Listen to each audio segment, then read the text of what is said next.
여러분 혹시 그거 아세요? 때로는 가장 중요한 메시지가 가장 조용하게 아주 미묘한 장식으로 전달된다는 거예요. 7년 동안 정말 헌신적으로 일한 회사에서 어떤 직원은 어떻게 자신이 더 이상 필요 없는 존재가 됐다는 걸 깨닫게 됐을까요?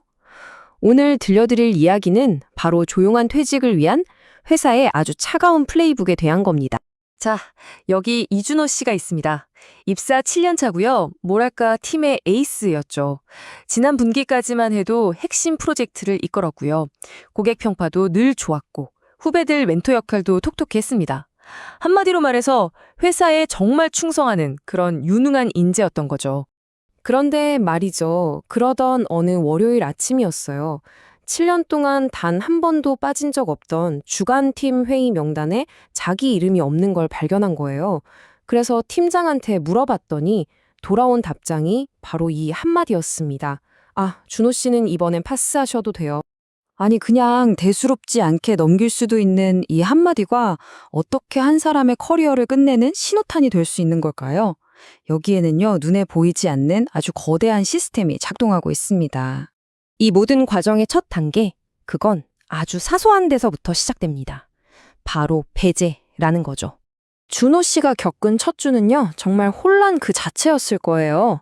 월요일엔 회의에서 빠지더니 화요일엔 갑자기 신입사원이나 할 법한 그런 일이 주어졌죠. 수요일엔 회사 방향이라는 좀 애매한 이유를 들었고요. 그리고 금요일, 결국 인사팀의 호출을 받습니다. 이 모든 신호가 딱 한 방향을 가리키고 있었던 겁니다. 자, 여기서 중요한 건 준호 씨에게 일어난 이 모든 일이 결코 우연이 아니라는 점입니다. 이건 법적 위험을 최소화하면서 직원을 내보내기 위한 많은 기업들의 아주 잘 짜인 전략, 바로 관리된 퇴사 플레이북인 거죠.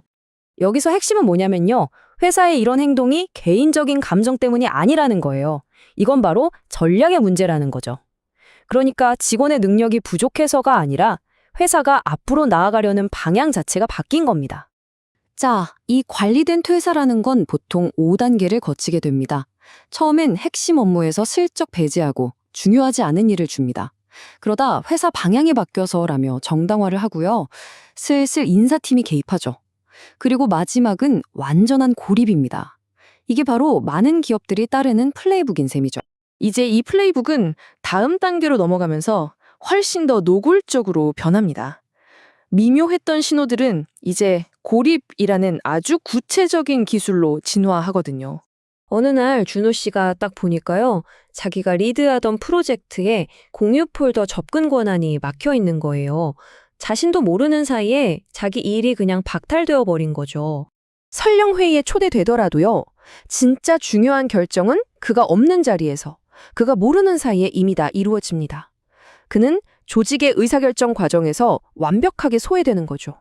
심지어는요, 같이 점심 먹자고 하던 그 단체 채팅방에서도 어느새 자기가 빠져있는 걸 발견해요.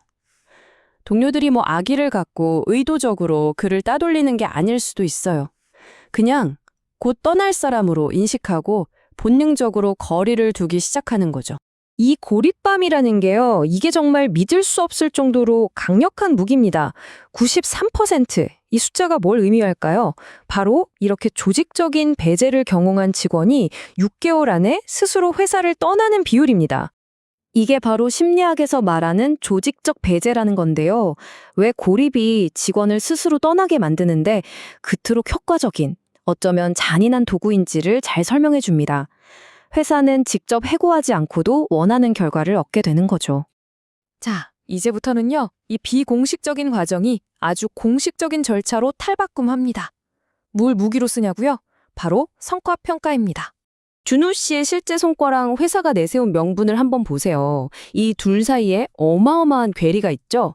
지난 7년간 성공적으로 끝낸 프로젝트, 그 좋았던 평가들은 다 온데간데 없고요.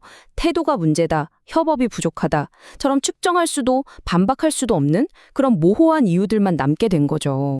태도를 개선해라 이런 식으로 주관적이고 애매한 목표가 담긴 PIT는요, 사실상 개선의 기회를 주는 게 아니라고 봐야죠.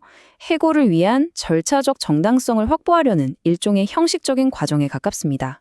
이건 준호 씨가 동료에게 들었던 참 암울하지만 너무나 현실적인 조언입니다.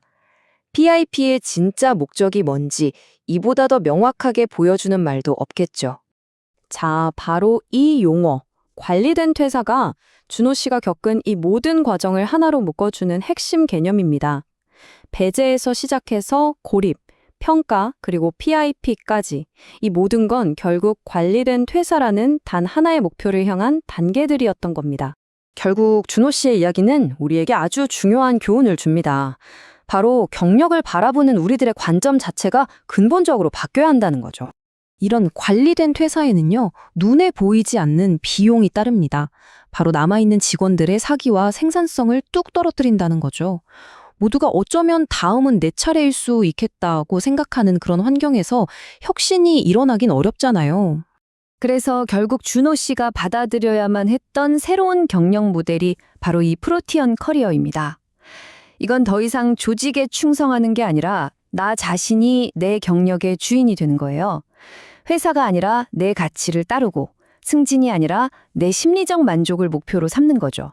이제 충성의 대상은 회사가 아니라 내 기술과 내 네트워크가 되는 겁니다. 이건 준호 씨가 자신의 그 쓰라린 경험을 통해서 얻은 후배들한테 꼭 전해주고 싶었던 그런 지혜 같은 겁니다. 회사와 직원의 관계는 결국 상호 필요에 기반한 거래라는 아주 냉정한 현실을 말해주고 있죠. 이 모든 이야기를 듣고 나니 이런 질문이 남네요. 한때는 미덕으로 여겨졌던 그 충성심이 과연 오늘날의 직장에서도 유효할까요? 어쩌면 당신의 생존을 위협하는 부채가 된 건 아닐까요?